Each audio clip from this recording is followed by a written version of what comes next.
Hi everybody and welcome to another episode of Timesport On The Beat. I'm your host Faizal Salim. In this episode, we'll turn away the spotlight from medals and match results and into something that's just as important but often overlooked: the mental health of our athletes. Behind every podium finish, there's pressure. Behind every bad performance, there's scrutiny. And while Malaysian athletes train hard to stay physically fit, what about the mental game? And are we doing enough to prepare them and protect them? Joining me today is sports psychologist Philip Lew. Philip formerly served with the National Sports Institute, working in the High Performance Road to Gold program with some of our top badminton players. He is currently the sports psychologist for three-time league champions and mid-season cup winners Selangor Red Giants. Welcome and thank you for joining us, Philip. Thank you, Faizal, and thank you for inviting also. Yeah. Okay, so Philip, let's just start with kind of a broad. How do you assess the awareness of sports psychology and mental health among our athletes in Malaysia? I would say that the mental health understanding and also the appreciation for sports psychology has changed a lot since I started to work in ISN in 2015 when I came back. And I think that a lot of changes happened when Michael Phelps, arguably the greatest Olympian of all time, decided to speak about his mental health issues in an interview. When he mentioned that, and it opens up the door for people to say that if Michael Phelps has issues, have mental health struggles, all of us may have mental health issues as well. So I think that the awareness is there. However, the action towards that awareness still have a lot of rooms for improvement, especially in Malaysia setting. I think that Malaysians are open to the idea of speaking up and are looking at a lot of youngsters, especially the younger generations, are speaking a lot in the social medias. And hopefully we have enough professionals, mental health supports and sports psychologists to be able to support them through this process. So in your opinion, are we making progress or are we still behind the curve? I would say that we are making progress, but it all depends on how open the athletes are of speaking up. Second is how open the athletes are of receiving the support, and also how many qualified, competent sports psychologists or even mental health supports that we have to be able to support them. Because it is a bit challenging if people open up, speak up, and no support or not enough action is given to them. I think it's unfair to them. But I think that we are doing better. And I think that we are growing as well in this whole process. Fantastic. We often hear about we often hear about physical conditioning, but mental toughness seems not to be talked about a lot. So how much of an athlete's success goes down to their mental game as well? I would say that if you want to look at sports or even performance as a holistic event, I would say that it's always a combination of the physical, technical, tactical, and of course the psychological do play an important part. I would say that if just said you have the psychological or the mental toughness and you lack the other three elements, you may not be able to succeed as well. However, if you can able to make it into a much more comprehensive and holistic package towards the whole, I would say there's like a whole package towards the whole cake, the chances of you to achieve success is even more. And the mental toughness is always been one of the factors that is being discussed, being blamed. Whenever anything goes wrong, I think that mental toughness or the word mental strength do comes very frequently. I think that it's a bit easy. You just look through the social media, you will receive lots and lots of comments. The athletes is mentally not strong, the athletes is mentally not prepared, things like that. But the big question is, are the athletes prepared for the situation that they're going to face? And each of the sports that I work with, I usually discuss with the coaches, with the athletes about what are the psychological demands of that particular sports. Because each sports, each situations, the psychological demands will be very, very different. I think that in a way, we always keep mentioning the word, you need to just treat it like a competition, even in training. But can we do that? That's a big question. And also the feeling of being able to compete in, let's say, in the Asian Games or even in the SEA Games or even in Sukma or even in a village game, school game, the pressure will definitely be different.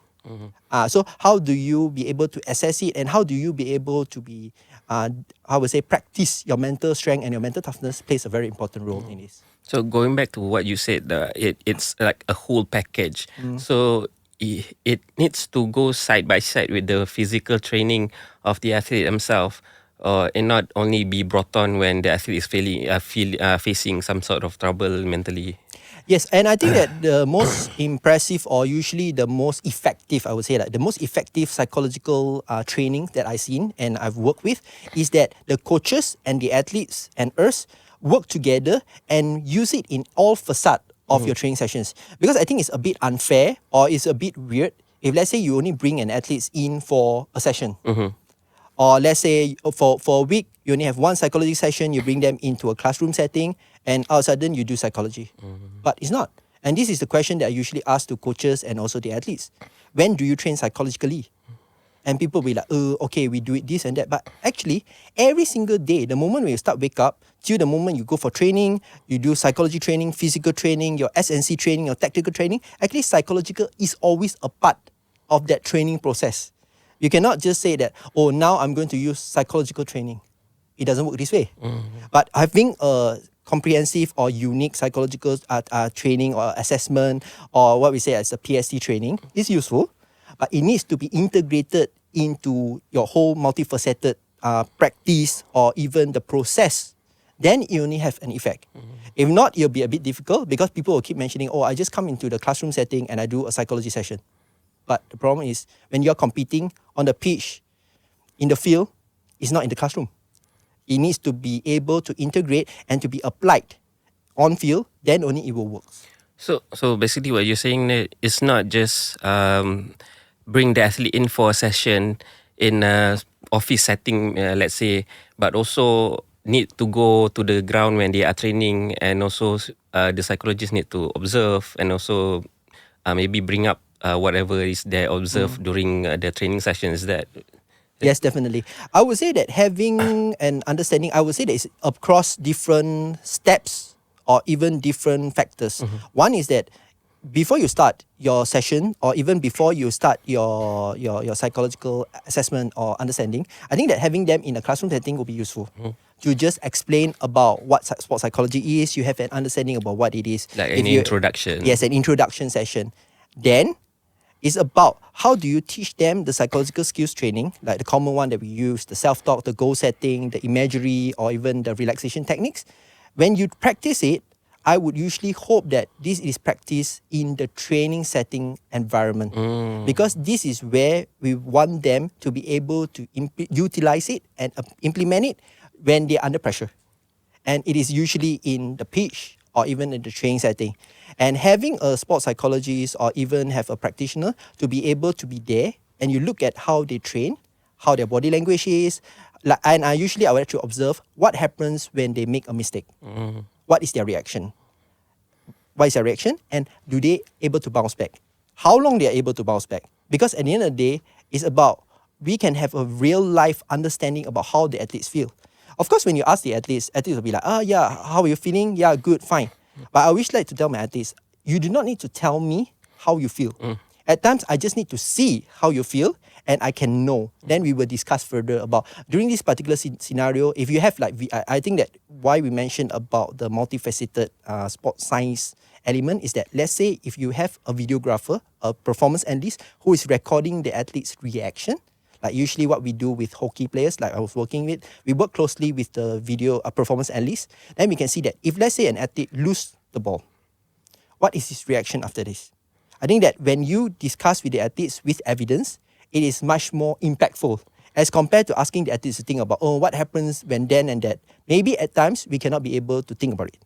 But when you have someone with the video evidence, a scientific evidence to say that this is what it is, you can actually expand more from here. So when you're facing with a particular challenge, how do we create the sports psychological techniques to be able to support you to overcome this particular challenge? I think it will be very useful. So yeah, maybe also in my experience when I ask questions to the athletes, I ask them, how do you feel about this? They sometimes, maybe in the moment, they struggle to find the words to explain how they feel. So maybe with the evidence base, and they can see, maybe they can understand how they feel better in that moment, like that. True. Yeah. So also I want to move on to the next question. What you mentioned just now the difference between the Asian Games and SEA Games is the pressure is different. So when we are going up these levels, so what are the mental hurdles that usually that in your experience you have found our athletes struggle with? I would say that it all depends on the levels of the athletes. Each one of the athletes and the levels of the athletes. And second is that what are the skills that the athlete has, psychological skills that is developed by the athlete. And next is that what is the expectation of the athletes. Each of the teams or each of the athletes that we work with have different expectations. Some athletes are aiming for gold. Only goal, that is the only target. Yeah. While there will be athletes that aim for podium.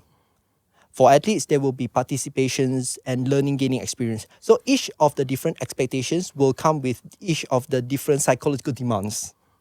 I think that is fair. I think that this is why some of the athletes are in the Road to Gold program, while some are moving or fighting to be in the Road to Gold. And it's the same with all the athletes potentially qualifying for SEA Games, or can you win the gold medal in SEA Games.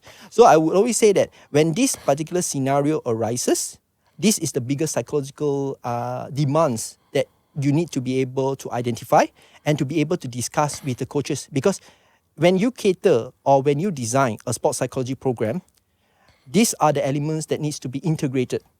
It's almost like telling athletes, oh, you can be able to do this and that, but in their heart, do they truly believe that they are able to achieve it? Or it's just that, no, I'm not. So you need to be able to discuss with the coaches and also to be able to cater to the athletes' understanding as well. This is why I always say that if you have a 360 feedback that has a discussion between all parties, you will have a very, very strong or very effective psychological or even a training program that works. I think that I can share about what I did with SRG, Selangor at Giants. The first time when Boss Simon approached me, we actually sit down between me, Boss Simon, Coach Arcadia and Coach Becky. We actually went to the Selangor training ground. We had a sit down and I had a discussion with Coach. What is his expectation from each of the parties? Because I want to know that are their expectations in line with what I can offer? And it is what it is. I think for the past 1 year, we've seen that what are the results that we got.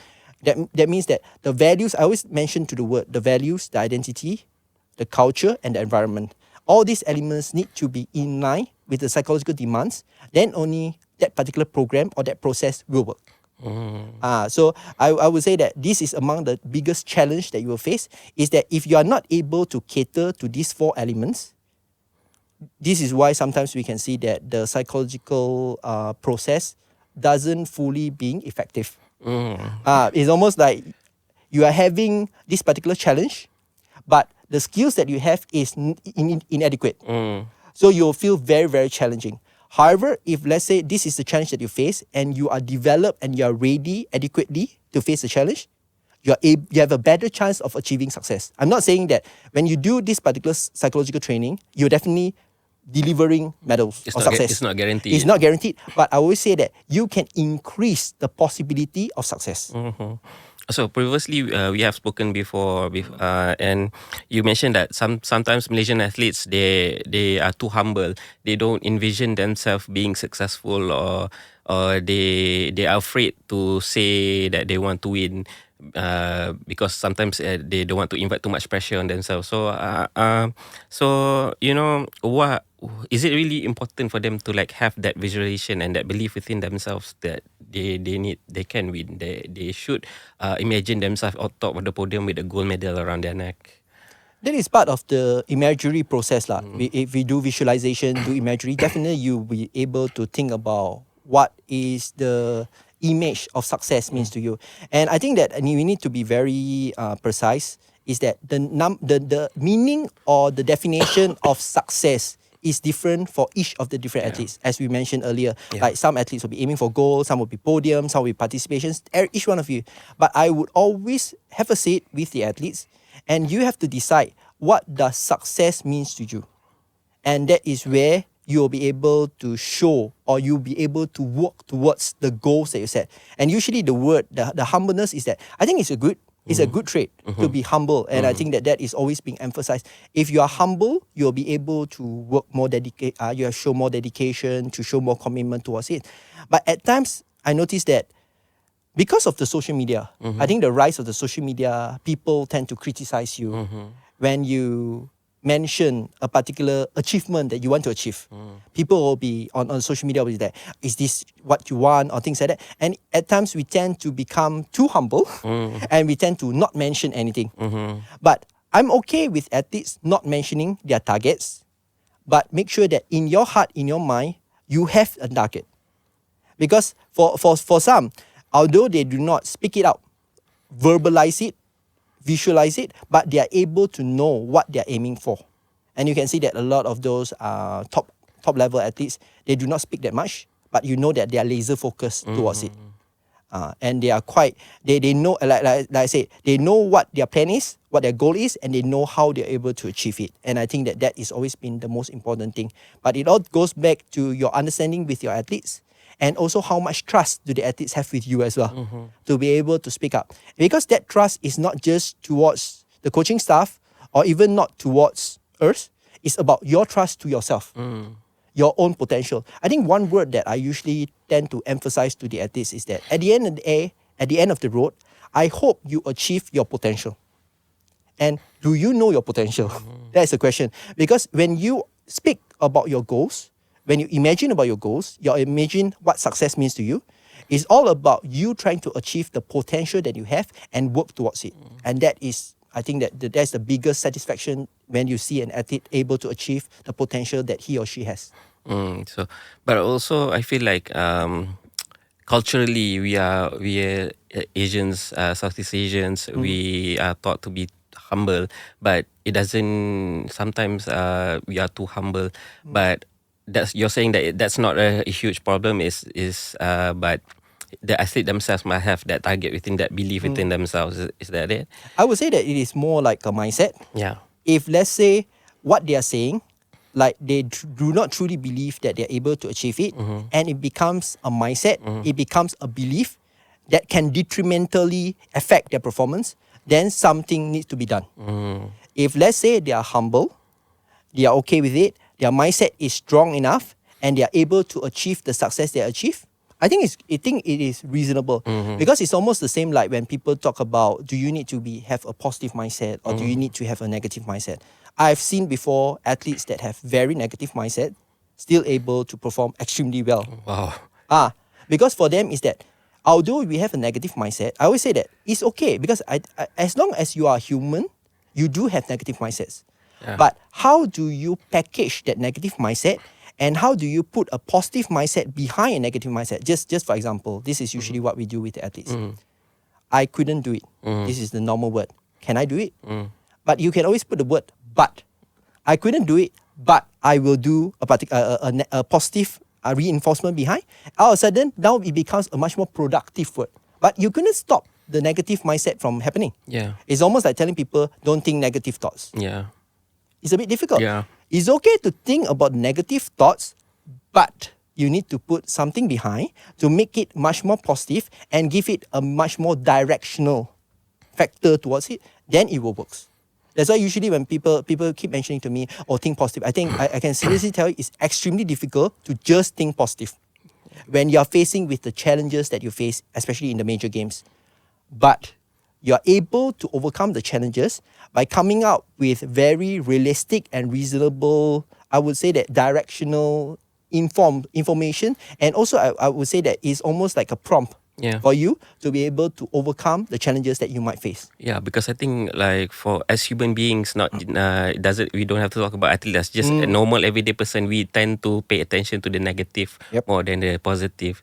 So you're saying that it's not a problem, but you have to put a positive spin on it, something like that. As long as it is not a problem, unless it becomes a problem.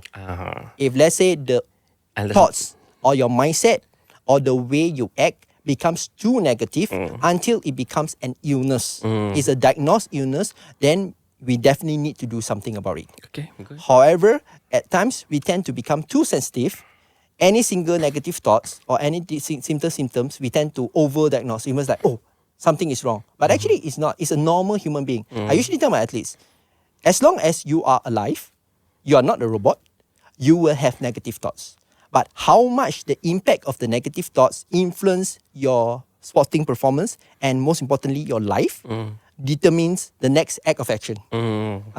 If let's say it is too detrimental, it is very effective, or it already affected badly, then we need to maybe seek someone or someone professional to deal with it, because it is affecting your life now. But if it's not, you are still able to manage it, then we can move on and we can always still monitor this throughout this process. Interesting. That's very interesting because, like you said, we're bombarded on social media like super positive stuff. Sometimes even to the point where it's toxic positivity, but being negative, being normal, that's normal. Yeah. I think that it's a bit interesting because I was just watching the latest Superman, the Superman movie, the James Gunn Superman movie, and one quote that he used is that I'm human, and the most human thing that I do is that I'm afraid every single day when I woke up I make mistakes. And for someone like Superman, it actually reminds us of our athletes.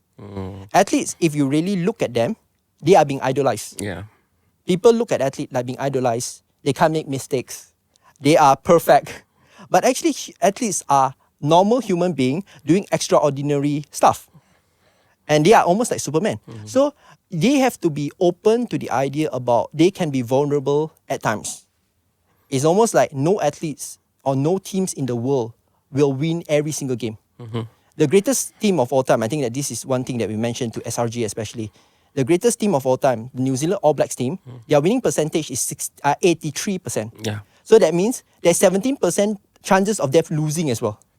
But it's just that people just keep mentioning how good the team is. I agree.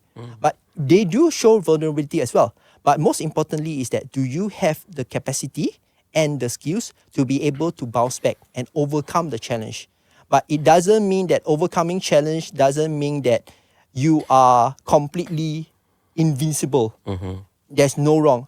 You will show weaknesses. You will show vulnerability. And most importantly is that do you have the capacity and also the social circle to be able to support you through this process? So I want to continue on youth development and also the early intervention. So when we speak about sports psychology, it's usually at the senior level, the senior athletes, and also at the elite level also.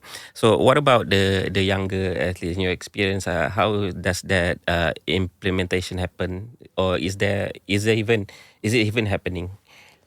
I would say that it is been happening more since the start of like after COVID. There are schools, primary schools or even secondary schools are approaching sports psychologists to be able to provide the support to them. And actually I'm working with some of the schools as well to be able to provide the psychological support to the teams. And I'm happy to see that happen. Because every single time when we talk about sports psychology, people keep mentioning about the elite level. Yeah. However, the elite level for me is almost like on top of a pyramid. That top echelon of people that should already have the sports psychological skills and is developed. It's almost the same like when for an athlete, all of a sudden you never see him before, you never see her before, and now you have to develop sports psychological skills. Sounds very weird. Out of sudden. All of a sudden. So if let's say a sports psychological skills is developed from the grassroots, from a young age, go up till when they reach the elite level, I think it's much more impactful. And I noticed that more and more schools are trying to integrate this into their curriculum as well. Because it's not just about psychology, it's about their mental well-being and how they develop as a person as well. If you mention about schools, it's more than just about sports. It's that dual personality, it's the dual relationship or identity of as a student and also as an athlete. Which I think that if compared to a lot of other countries, such as the US especially, they are very, very established. Especially in the school levels, in the university levels. We are slowly growing. I noticed that more and more schools are growing it, but we still have a lot of rooms to be able to catch up to the states. Yeah, I'm so happy to hear that the school level is reaching out to professionals such as yourself to educate them as sports psychology. Maybe you can go a little bit deeper, like who has been, what type of teams and what type of support you've been giving to the teams. I think that as long as you are involved in sports, regardless of whether it is a football team or even a rugby team or even a basketball team or any sports, you can actually approach a sports psychologist. And I think that a lot of times people don't approach us is because of the financial implications. However, if you are willing to invest in the technical, tactical, the coaching part of it, having a comprehensive, cohesive, holistic approach towards psychology will actually helps you to maximize your investment. This is what I noticed. Like for instance, one of the teams that I work with is MCKK, Okay. the Malay College, Kuala Kangsar. They have a football team, and their parents and their teachers and the coaches actually wanted me to work with the team, and we do work with the team. And actually last year they actually they won the Daira tournament, and it shows that if you have a comprehensive program, solid program, and the athletes have the awareness, regardless of what levels of competitions you are, it could be the juniors, it could be the seniors, or even in the schools, it actually can have a very positive effect. I'm not saying that having psychology definitely means that you will be successful, but actually helps you to have the skills to be able to be better in your studies and also to be able to achieve more in your sports as well. I think it's also important for like coaches and parents in the when youth level ni that they have the skills to detect whether an athlete is like burning out or something's going wrong mentally with them. So is that something that you do also in this session with the schools? I would say that the athletes is a process or a part of this big ecosystem. So when you're working with, I think that even in the elite levels as well, the social circle plays a very, very important role in it as well. The parents, the bosses, the sponsors, anything can be involved. But of course, the social circles, the coaches, the support staff are the closest to the athletes. And imagine if the parents or even the social circles is very negative. In a way, it will influence the athletes as well. Yeah. So when you work with the athletes, it'll be good to understand and also to educate and to create an awareness with the social circle of the athletes as well. Then you will see a much more impactful relationship between the athletes and be able to work and communicate with the people that is surrounding them. Okay. Over the weekend, I wrote a piece about one of our swimmers, Fijingan. I don't know if you saw that. Yep. Yeah, and she spoke about social media and also the scrutiny that comes from social media and also the people, how we shouldn't be preparing young athletes to face that scrutiny is that we have to reflect on ourselves. So what is your take on the role of social media and the scrutiny that is facing our athletes and how does that impact them? Social media, for me, is a double-edged sword. I noticed that, and some athletes actually tell me, the moment when people don't talk about you on social media, regardless of whether it is good or bad, that means you are gone. Because That's you how do they not have, feel. because in a way, when people talk about you, it actually creates the market value. You have a rooms for people to discuss. You have a room for people to talk about. I'm not saying that it is right or wrong, because I felt that your values should be determined by yourself as well. But unfortunately, we cannot underestimate the power of the market, the power of the society. So if let's say this is the social media era that we are moving towards, make sure that the athletes are well educated and being well equipped to be able to manage the impact of social media. How do you effectively use social media, and how you're able to isolate yourself, in not way is to strengthen yourself if let's say the social media is going against you. Because one understanding that we need to have is that regardless of what scenario you are in, there'll always be the good, the bad, the evil. We hope that the good is the most. However, when the bad and the evil comes in place, we tend to get shocked because we are not prepared for it. Yeah. I'm not saying that the people who are spreading all those rumors, all those negative comments are right, because I felt that what is wrong is wrong. However, the athletes are unable to stop them because it's almost like you going against the world. It's almost like you're telling to the world, don't talk bad about me. People will say, they have no no control over that. Yes, you cannot be able to control what people write on the keyboard. But you can able to control or manage how do you react to the situations. If you are reacting to every situation is a bit difficult because you will be facing with a lot of different. Like I worked with the football team previously in the 2018 Suzuki Cup with Coach Cheng Ho. If the team does well, fine. You'll receive like 20,000 good messages. If the team goes well, it's the other way. You'll be overwhelming of negative message. Yeah. And you need to be able to be prepared, the players and also the athletes and even the coaches about what you're going to do when this scenario happens, so that you have the preparation. I think the key word here is preparation, and also being able to teach them and educate them on how do you manage this particular situation. Yeah. We coming up against some time, but we have a little bit time left. So I want to talk about your work with Selangor Red Giants. They are one of the top performing teams in Malaysia when it comes to esports. They 3-time league champion back to back. They won the mid-season cup. They're going to fly to Riyadh on the 31st to defend their title. Also, but last year they came up short at the M6 World Championship in front of a home crowd at Axiata Arena, and we can see the entire playing staff and also the coaches were crushed by that defeat. I think one of the players, in a sense, he couldn't even face the media after the match.